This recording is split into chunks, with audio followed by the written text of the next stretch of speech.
കഴിക്കുമോളെ കഴിക്കുമോളെ. മോള് കഴിച്ചില്ലെങ്കിൽ എനിക്കാ പണി കിട്ടുന്നത്. എനിക്ക് അമ്മ തന്നാ മതി. ഓ, ഞാൻ തരുന്ന മോളിൽ നിന്നുള്ള ഓർഡർ നീ ഒന്ന് കഴിക്ക്. എന്തെങ്കിലും ഇത്തിരി ഒന്ന് കഴിക്ക്. ഓ, അല്ലെങ്കിൽ എന്നെ നിർത്തി പൊരിക്കും. ഇതിന് പകരം വേറെ എന്തെങ്കിലും ജോലി ചെയ്യിപ്പിക്കും. ജോലി ചെയ്ത് ചെയ്ത് ഞാനൊരു പരിവായിട്ടിരിക്കുക. കഴിക്ക്. എന്താണ് വഴിതെറ്റി നടന്ന ഒരുത്തിയുടെ കുഞ്ഞാ ഇത്? എന്നിട്ട് നീ എന്തിനാ വാരി കൊടുക്കുന്നേ? എന്നാ നീയാണോ ഇവിടെ അച്ഛൻ? അല്ല അല്ല, എന്തല്ലാന്ന്? അച്ഛനല്ല. അച്ഛനല്ലാന്നറിയാം. അച്ഛനൊന്നും അറിയാത്ത പോലെ മാന്യനായിട്ട് നടക്കല്ലേ? എടാ, ഇവൾക്ക് ഭക്ഷണം വാരി കൊടുക്കേണ്ടതേ ഇവളുടെ സ്വന്തം അച്ഛനാ, അല്ല നീയല്ല.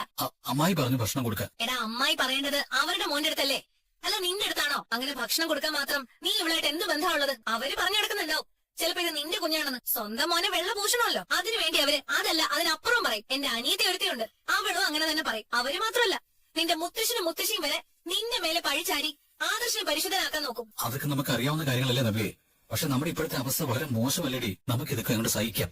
എന്ത് മോശമാണെന്ന് നീ പറയുന്നത്? ഇപ്പൊ നമുക്ക് ഒരു മോശവും ഇല്ല. നമ്മൾ ഒരുമാതിരി പച്ച പിടിച്ച് വരിക. ഈ സമയത്ത് നീ നോക്കേണ്ടതേ എന്റെ കാര്യങ്ങളാ, നമ്മുടെ കുഞ്ഞിന്റെ കാര്യാ. നീ എപ്പോഴെങ്കിലും അനന്തമോനെ ഇതുമാതിരി ഭക്ഷണം കൊടുത്തിട്ടുണ്ടോ? അയ്യോ, നീ ഇല്ലാത്തപ്പോഴൊക്കെ ഞാൻ കൊടുക്കാറുണ്ട്. ഞാൻ ഉള്ളപ്പോ കൊടുത്താ എന്താ ആകാശം ഇടിഞ്ഞു വീഴൂ? എടാ, ഞാൻ പുറത്തുനിന്ന് വരുമ്പോ നമ്മുടെ കുഞ്ഞിന് നീ ഫുഡ് കൊടുക്കുന്ന കാഴ്ചയാണ് ഞാൻ കാണേണ്ടത്, അല്ല റിവക്ക് കൊടുക്കുന്നതല്ല. എന്നിട്ട് പൊടി.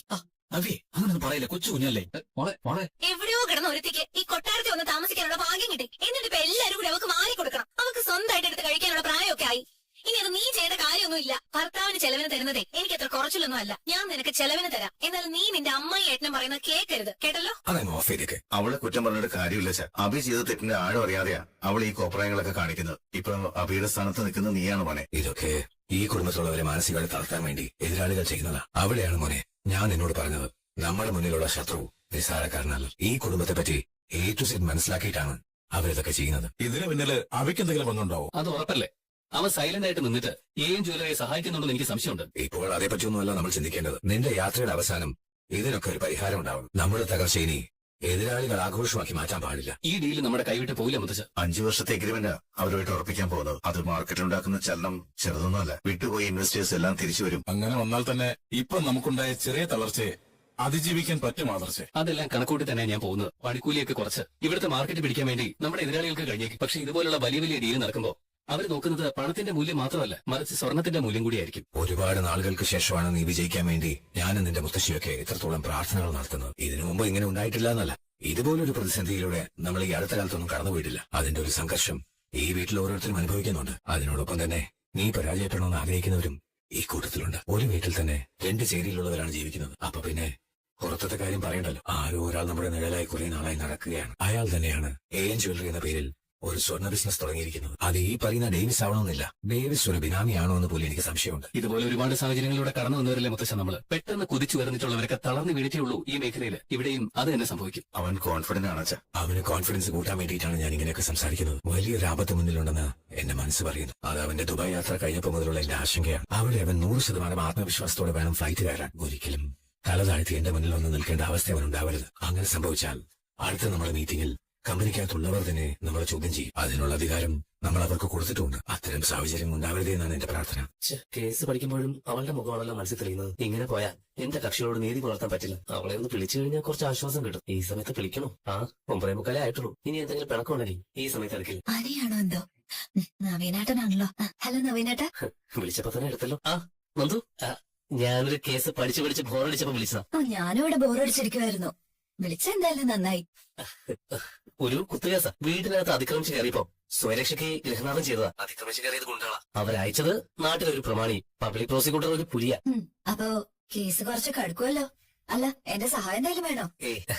നിന്റെ സ്റ്റേഷൻ പരിധിയിൽ വരുന്ന കേസല്ല. എങ്കിലും എന്നെ കൊണ്ട് എന്തെങ്കിലും ഹെൽപ്പ് ചെയ്യാൻ പറ്റുമെങ്കിൽ ചെയ്യാം. നവീനേട്ടൻ എനിക്ക് വേണ്ടി 1-2 കേസ് ഏറ്റെടുത്ത് വിജയിപ്പിച്ചിട്ടുള്ളതാണല്ലോ. ഇനി നിന്റെ കെയർ ഓഫിൽ എന്തെങ്കിലും കേസ് വരുവാണെങ്കിൽ അത് മറ്റാരെ ഏൽപ്പിക്കരുത്. അത് ഞാൻ തന്നെ ഡീൽ ചെയ്തോളാം. ആയിക്കോട്ടെ. പിന്നെ ഈ കേസ് ജയിക്കാൻ വലിയ പാടൊന്നുമില്ല. നവീനേട്ടനെ സംബന്ധിച്ചിടത്തോളം വീടിനകത്ത് അതിക്രമിച്ച് കയറിയപ്പോഴാ ഗൃഹനാഥന് കുത്തേണ്ടി വന്നത്. അങ്ങനെയുള്ളപ്പോ അയാൾ രക്ഷപ്പെടില്ലേ? കുത്തേറ്റ ഗുണ്ട മരിച്ചു, അതൊരു പ്രശ്നമുണ്ട്. ഇപ്പോ കുത്തിയത് ഗൃഹനാഥനല്ല, ഗൃഹനാഥയാക്കാൻ ഞാനൊരു ശ്രമം നടത്തിക്കൊണ്ടിരിക്കുക. അയ്യോ, അങ്ങനെ ഇറങ്ങി കേസിൽ നിന്ന് ഊരിപ്പോകാൻ പെട്ടെന്ന് പറ്റും. ഭർത്താവിനെ ഗുണ്ടകൾ ആക്രമിക്കുന്നത് കണ്ട ഭാര്യ ഭർത്താവിനെ രക്ഷിക്കാൻ ഗുണ്ടയെ കുത്തി. അങ്ങനെയാ വാദം നടക്കാൻ പോകുന്നത്. എങ്കിലും എനിക്ക് നല്ല ടെൻഷനുണ്ട്. ഒന്ന് റിലാക്സ് ചെയ്യണമെന്ന് തോന്നിയപ്പോഴാ നിന്നെ വിളിക്കാൻ തോന്നിയത്. നവീനേട്ടൻ പൊളിയല്ലേ. അതുകൊണ്ടേ ഈ കേസൊക്കെ പുഷ്പം പോലെ ജയിക്കും. നാളെ നടക്കാൻ വരും. നാളെ വരണോ? ഞാൻ രാത്രി വൈകി കിടന്നിട്ട് രാവിലെ അതുപോലെ വൈകിയാ എഴുന്നേക്കുന്നത്. എന്നാലും രാവിലെ എഴുന്നേക്കാണെങ്കിൽ നമുക്ക് ഒന്നിച്ച് നടക്കാം. ശരി നവീനേട്ടാ, ഗുഡ് നൈറ്റ്. Good night. ഞാൻ പൊളിയാണെന്ന് പറഞ്ഞു. അത് അവൾക്ക് ഇഷ്ടമുള്ളതുകൊണ്ട് ഇനി അനി അധികം ആശ്രയിക്കാതെ ഞാൻ എന്റെ രീതിയിൽ മുന്നോട്ട് പോകുന്നതാണ്. സംസാരിച്ച് അവളുമായിട്ടുള്ള ബന്ധം ദൃഢമാണ്. അതിനുശേഷം അവളെ ഇഷ്ടമാണെന്ന് പറയാം. എന്നിട്ട് അവളെ പ്രേമിക്കാം. പിന്നെ കല്യാണമൊക്കെ മുറ പോലെ നടന്നോളൂ. വിളിക്കേണ്ടവൻ വിളിക്കുന്നില്ലല്ലോ. അവനെ അങ്ങോട്ട് വിളിച്ചാ അത് ചിലപ്പോ കൂടുതൽ ദോഷം ചെയ്യും. നീ ആരോടാടി ഇപ്പൊ സംസാരിച്ചത്? ദേ നോക്ക്. അയ്യോ, നവീനാണോ? ഇപ്പൊ നവീൻ മോൻ ഇടയ്ക്കിടയ്ക്ക് വിളിക്കുന്നുണ്ടല്ലേ? ഓ, ഇനി നവീനേട്ടൻ വിളിക്കണ്ടേ? നവീൻ മോൻ വിളിക്കുന്നുണ്ട്, കുഴപ്പമൊന്നുമില്ല. നിങ്ങൾ പിന്നെ വക്കീലും പോലീസും അല്ലേ, അപ്പൊ എന്തെങ്കിലുമൊക്കെ സംസാരിക്കാൻ കാണും. പക്ഷേ അനിയെ രാത്രിയിൽ വിളിക്കാൻ പാടില്ല. ഓഹോ, അപ്പൊ പകല് വിളിക്കാവോ? ആ പകലും വിളിക്കണ്ട. പിന്നെ അന്നൊരു ദിവസം മതിൽ ചാടി വന്നത് അനിയാണോന്ന് ഇപ്പോഴും ഗോവിന്ദനും എനിക്ക് സംശയമുണ്ട്. നയനമോക്കും അങ്ങനെ ഒരു സംശയമുണ്ട്. അല്ലെങ്കിൽ ഒരു എസ് ഐയുടെ വീട്ടിലേക്ക് ഇത്ര ധൈര്യത്തോടെ കള്ളന്മാര് വരുമോ? എന്റെ അമ്മേ, എനിക്ക് ഒരുപാട് ശത്രുക്കളില്ലേ. എന്നെ കുറെ നാൾ കിടത്തിയതും അത്തരത്തിലുള്ള ആൾക്കാരല്ലേ. ആ, അവരായാ കുഴപ്പമൊന്നുമില്ല. ഇനി ഞങ്ങൾ സംശയിക്കുന്ന പോലെ അനിയാണ് മതിൽ ചാടി വന്നതെങ്കിൽ ഉറപ്പായിട്ടും നിങ്ങൾ തമ്മിൽ ഇപ്പോഴും അടുത്ത ബന്ധം കാണും. ദേ, അല്ലെങ്കിൽ തന്നെ ഇവിടെ പ്രശ്നത്തോട് പ്രശ്നമാണ്. അതിനിടയിൽ അങ്ങനെ ഒരു തലവേദനയോടെ ഞങ്ങൾക്ക് ഉണ്ടാക്കി തരല്ലേ. കേട്ടല്ലോ? പിടിച്ചോ. നോക്കടാ, എന്റെ കോല് നോക്ക്. ഞാനിന്ന് കറുത്തുപോയി, തീയും പുകയൊക്കെ കൊണ്ട്. തീയും പുകയും കൊള്ളാൻ വിറകെടുപ്പൊന്നല്ലോ, ഗ്യാസ് സ്റ്റവ് അല്ലേ. എടാ, സ്റ്റൗ ആണെങ്കിൽ അതിന് ചൂടില്ലേ? അവിടെ നിന്ന് വിയർത്ത് കോലം കെട്ടു. ഈ കോല നന്നാക്കിട്ട് എന്താ? അമ്മ വേറെ കല്യാണം കഴിക്കാൻ പോകണം. ദേ, എന്നെ കൊണ്ടൊന്ന് പറയിപ്പിക്കരുത് കേട്ടോ. ചുവന്ന് തുടുത്തിരുന്ന മുഖമായത്. ദേ, ഇപ്പൊ വാടി കരിഞ്ഞുപോയി. എന്റെ അവസ്ഥയും അത് തന്നെയാ. മാനസിക സംഘർഷം കാരണം ഞാനും കോലം കിട്ടു. നിന്റെ കോലം കെടുകയല്ല വേണ്ടത്, നിന്റെ കൊല്ലുക വേണ്ടത്. നീ ജനിച്ചത് പിന്നെ എനിക്ക് ഇതുപോലുള്ള അവസ്ഥ ഉണ്ടായിട്ടില്ലടാ. അത് അമ്മയുടെ ഭാഗ്യം കൊണ്ടാ അമ്മേ. അമ്മയെ മുത്തച്ഛനും മുത്തശ്ശിയും കൂടെ ദത്തെടുത്തില്ലായിരുന്നെങ്കിലേ അമ്മ ഇന്ന് എവിടെയെങ്കിലും പാത്രം കഴിയും ജീവിച്ചനെ. എടാ, അങ്ങനെയുള്ള എനിക്ക് ജനിച്ച നീയെ ആദർശിനെ അനിയെ പോലെയല്ലേ ഇവിടെ കഴിഞ്ഞത്. നീ നേരെ ചൊവ്വെ നടന്നിരുന്നെങ്കിലേ എനിക്കിങ്ങനെ കഷ്ടപ്പെടേണ്ടി വരുമായിരുന്നോ? ആദ്യം ആദർശ് കെട്ടാനിരുന്ന പെണ്ണിനെ പ്രേമിച്ച് അവളെ വിളിച്ചോണ്ട് വന്നു. അതിനു മുമ്പ് അനഘ എന്ന ഒരുത്തിയെ സ്നേഹിച്ചിട്ട് അവൾക്കൊരു കുഞ്ഞിനെ കൊടുത്തു. ഈ ചന്തുമോളും അനന്തനും അല്ലാതെ വേറെ ഏതെങ്കിലും കുഞ്ഞുങ്ങൾ ഉണ്ടാണോ നിനക്ക്? മറ്റേതെങ്കിലും പെൺകുട്ടികളെ നീ അതുപോലെ വഴിയാതാനാക്കിയിട്ടുണ്ടോ? കാണൂടി, കാണും. 8ാം ക്ലാസ്സിൽ പഠിക്കുന്ന സമയം മുതലേ ഇവൻ പെൺകുട്ടികൾക്ക് പ്രേമലേഖനം കൊടുക്കുമായിരുന്നു. അറിയാലോ. അതിന്റെ പേരിൽ സ്കൂളിൽ നിന്ന് പുറത്താക്കിയതും ഇവന്റെ മുത്തച്ഛൻ ഇവനെ അന്തരീക്ഷത്തിൽ നിർത്തിയതും ഒക്കെ. അന്നു മുതൽ ഇന്ന് വരെ ഇവൻ ഇവന്റെ ഏട്ടനെ അനുകരിക്കാനേ ശ്രമിച്ചിട്ടില്ല. തന്നിഷ്ടത്തിനായിരുന്നു ഇവന്റെ സഞ്ചാരം വരെ. അതിലൊക്കെ നിന്റെ കൂട്ടുണ്ടായിരുന്നു. അതൊക്കെ പോട്ടെ. ഞാനിപ്പോ വന്നതേ വേറൊരു കാര്യം പറയാനാ. നാളെ ആദർശ് മുംബൈയിലേക്ക് പോകുന്ന ദിവസമായിട്ട് ഇവിടെ വലിയൊരു പൂജ നടക്കുന്നുണ്ട്. അതുകൊണ്ട് പൂജാ മുറിയും വീടിനകവും ഒക്കെ അടിച്ചു തുടച്ച് വൃത്തിയാക്കണം. അത് മാത്രമല്ല, നാളെ രാവിലെ 3 മണിക്ക് രണ്ടുപേരും എഴുന്നേറ്റ് മുറ്റവും പരിസരവും ഒക്കെ തൂത്ത് വൃത്തിയാക്കുകയും ചെയ്യണം. നീ അതുപോലെ തന്നെ ചെടികളെല്ലാം നന്നായി നനയ്ക്കണം. നല്ല വെയിലാ, ഒന്നും വാടിക്കഴിഞ്ഞു പോകാൻ പാടില്ല. അല്ല, എന്തിനാ അമ്മായി ഞങ്ങളെ എങ്ങനെ ശിക്ഷിക്കുന്നത്? നിന്നെയൊന്നും ഞാൻ ശിക്ഷിച്ചില്ലല്ലോ. നീ ചെയ്ത പ്രവൃത്തിക്ക് നിന്നെ തൂക്കിക്കൊല്ലേണ്ടതല്ലേ. അനഘ എന്ന പെണ്ണിനെ ഇവള് പറഞ്ഞതുപോലെ നീ വഴിയാധാരമാക്കി. ഞങ്ങളെ ഭയന്നിട്ട് നീ ചന്തുമോളെ ഇടയ്ക്കൊന്ന് നോക്കുന്നതല്ലാതെ നിനക്ക് ആ കുഞ്ഞിനോട് ഒരു സ്നേഹവും ഇല്ല. എന്നിട്ടും മതി വരാതെ നീ അനഘയെ കൊല്ലാൻ നോക്കിയില്ലടാ. അയ്യോ, ഞാനോ?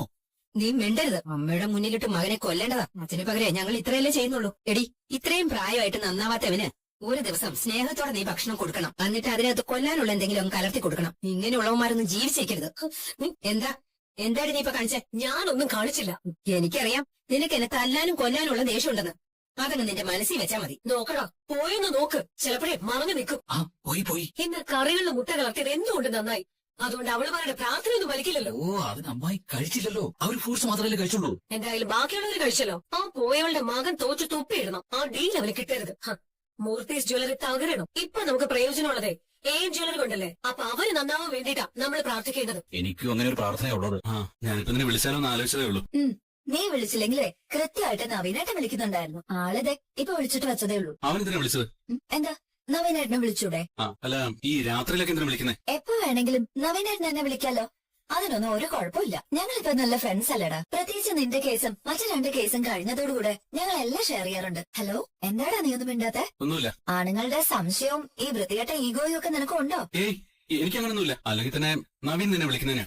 ഞാൻ അങ്ങനെയൊക്കെ ചിന്തിക്കേണ്ട കാര്യമുണ്ടോ? ഞാനിപ്പോ വിളിച്ചതേ നാളത്തെ കാര്യം ചോദിക്കാനാ. ഇടയ്ക്ക് നയനേച്ചയും വിളിച്ചിരുന്നു. എല്ലാരും വലിയ ടെൻഷനിലാണല്ലോ. അതെ, കാര്യങ്ങള് കുറച്ച് കുഴപ്പത്തിലാണ് ഓടിക്കൊണ്ടിരിക്കുന്നത്. ഇവിടെ ആദർശേട്ടന് ചെറിയൊരു പരാജയം സംഭവിച്ചാ അത് കുടുംബത്തിന്റെയും ഞങ്ങളുടെ ബിസിനസിന്റെയും എല്ലാം താളം തെറ്റിക്കും. ദുബായിലെ കാര്യം നീ അറിഞ്ഞല്ല. അത് എന്നെ കമ്പനിക്ക് ഉണ്ടാക്കിയ നഷ്ടം കോടികളാ. നീയാണ് മുംബൈക്ക് പോകുന്നതെങ്കിൽ ഞാൻ ശരിക്കും ഭയന്നേനെ. ഇത് ആദർശേട്ടനായതുകൊണ്ട് എനിക്ക് അത്ര ഭയമൊന്നുമില്ല. നഷ്ടപ്പെട്ട പ്രതാപം എല്ലാം ഈ ഒരൊറ്റ ഡീലോടെ ആദർശേട്ടൻ തിരിച്ചു പിടിച്ചോളും. അങ്ങനെ തന്നെ സംഭവിക്കട്ടെ. അതിനു വേണ്ടിയിട്ട് നീ ഒന്ന് പ്രാർത്ഥിക്കേ. ശരിടാ, ഗുഡ് നൈറ്റ്. Good night. ഇതിപ്പോ ബിസിനസ്സും സ്നേഹിക്കുന്ന പെണ്ണിന്റെ കാര്യം ഓർത്തിട്ട് തലയ്ക്ക് വട്ട് പിടിക്കുന്ന അവസ്ഥയാണ്. അവനിത് എന്തിന്റെ കേടാ? അവനിതിന്റെ രാത്രിയൊക്കെ അവളെ വിളിക്കുന്നത്. ഹോ, ഇപ്പൊ ഞാൻ ചെയ്യേണ്ടതൊക്കെ നീ തന്നെ ചെയ്യാണല്ലേ. ഓ, എല്ലാവർക്കും വേണ്ടി എല്ലാം ചെയ്തു കൊടുക്കല്ലേ. പിന്നെ നിനക്കും കൂടി വേണ്ടി ചെയ്യുന്നോണ്ട് എന്താ കുഴപ്പം? എടാ, നിന്റെ പരസ്യം കണ്ടില്ലായിരുന്നോ? അതെന്തൊരു ചോദ്യ. അടിപൊളി പരസ്യമായിരുന്നു അത്. നീ ഒരു വലിയ സംഭവം ആവാൻ പോവാടി. നമ്മൾ മാത്രമേ ഒരു വീടിന്റെ 4 ചുമരുകൾക്കുള്ളിൽ ഒതുങ്ങുന്നത് ശരിയാണോ? നമുക്കൊരു ജീവിതം വേണ്ടേ? ഞാൻ ആ ഡേവിഡ് സാറിനോട് പറഞ്ഞിട്ടുണ്ട് നിന്റെ കാര്യം. അദ്ദേഹം മിക്കവാറും നിനക്ക് വേണ്ടി നല്ലൊരു പോസ്റ്റ് ഒഴിച്ചിടാതിരിക്കില്ല. നിന്റെ ആ ഡേവിഡ് സാറിനെ എനിക്ക് ഇതുവരെ ഒന്ന് കാണാൻ പറ്റിയില്ലല്ലോ. അങ്ങനെയാണോ എന്നെ ഗൾഫിൽ നിന്ന് വിളിച്ച അജ്ഞാതനെന്ന് എനിക്കൊരു സംശയമുണ്ട്. പെട്ടെന്നാണ് അയാൾ എന്നെ പരിചയപ്പെട്ടതും എന്നെ വിളിക്കാൻ തുടങ്ങിയതൊക്കെ. അതിനു മുമ്പ് തന്നെ എന്നെ അവർ മോഡലായിട്ട് കണ്ടുവച്ചിരുന്നു. ഞാൻ നേരത്തെ പരസ്യം ചെയ്തിട്ടുണ്ടല്ലോ, അതറിഞ്ഞിട്ടാ അവരെന്നെ വിളിച്ചത്. പിന്നെ ആപ്ലിക്കേഷനും കൊടുത്തു. അവർ എക്സ്പീരിയൻസ് ചോദിച്ചിരുന്നു. മൂർത്തീസ് ജ്വല്ലറിയുടെ മോഡലാണെന്ന് അന്നേരം വെച്ചത്. പിന്നെ ഇന്റർവ്യൂവിന് ചെന്ന സമയത്താ അനന്തപുരിയിലെ മരുമകളാണെന്ന് അറിഞ്ഞത്. അതെനിക്ക് ഗുണം ചെയ്യുകയും ചെയ്തു. ഇപ്പൊ ഞാൻ അവിടുത്തെ ഒരു താര. മൂർത്തീസ് ജ്വല്ലറി താഴോട്ട് പോകുന്തോറും എന്റെ ഡിമാൻഡ് ഉയരും. അവിടെ പിന്നെ എന്റെ ആവശ്യങ്ങൾ അവർ പരിഗണിക്കും. എന്നാലും ആ ഡേവിഡ് സാറിനെ എനിക്കൊന്ന് പരിചയപ്പെടണം. ഇടയ്ക്ക് ഞാൻ നിന്റെ കാര്യം പറഞ്ഞായിരുന്നു. അപ്പൊ തിരക്ക് കാരണം പിന്നീടാക്കാന്ന് പറഞ്ഞു. അമേരിക്കൻ കമ്പനിയായിട്ട് ഡീൽ ഉറപ്പിക്കാൻ വേണ്ടി സാറ് പോകുന്നെന്ന് എനിക്ക് തോന്നേ. അത് പിന്നെ പോവാതിരിക്കോ? മൂർത്തീസ് ജ്വല്ലറി എങ്ങനെയെങ്കിലും തറപറ്റിക്കണമെന്ന് ആഗ്രഹിക്കുന്നുകൊണ്ടല്ലേ അവർ നിന്നെ തന്നെ മോഡലാക്കിയത്. അല്ലാതെ എന്റെ കഴിവുകൊണ്ടല്ല. ഇടി, കഴിവുള്ള എത്രയോ പെൺകുട്ടികള് മോഡലാകാൻ വേണ്ടി കാത്തു കെട്ടി കിടക്കുന്നു. അന്ന് ഇന്റർവ്യൂവിൽ തന്നെ നിന്നേക്കാൾ പെർഫോം ചെയ്ത ഒരുപാട് പെൺകുട്ടികൾ ഉണ്ടായിരുന്നു. ഇവിടെ പക്ഷേ അവർ നിന്നെ ഒരു തുറപ്പുചീട്ടാക്കി എടുത്തിരിക്കുന്നത് നീ അനന്തപുരിയിലെ മരുമകളായതുകൊണ്ട് തന്നെയാ. ഈ കുടുംബത്തിന് ഡേവിഡ് സാറിന് എന്തൊക്കെയോ വൈരാഗ്യങ്ങൾ ഉണ്ടെന്ന് എനിക്ക് തോന്നുന്നു. ഈ പറയുന്ന ഡേവിഡ് സാറ് പണ്ടെങ്ങാനും മൂർത്തീസ് ജ്വല്ലറിയിലെ സ്റ്റാഫ് ആയിരുന്നെന്ന് എനിക്കൊരു സംശയമുണ്ട്. ഇനി ചിലപ്പോ എന്നെ പറഞ്ഞു വിട്ട പോലെ അങ്ങനെയും പറഞ്ഞു വിട്ടിട്ടുണ്ടാവും. ചിലപ്പോ പോലീസ് സ്റ്റേഷനിലും കോടതിയിലും ഒക്കെ കയറ്റി കാണും. ആ വൈരാഗ്യമാണോ അയാൾ തീർക്കുന്നതെന്ന് പറയാൻ പറ്റില്ല.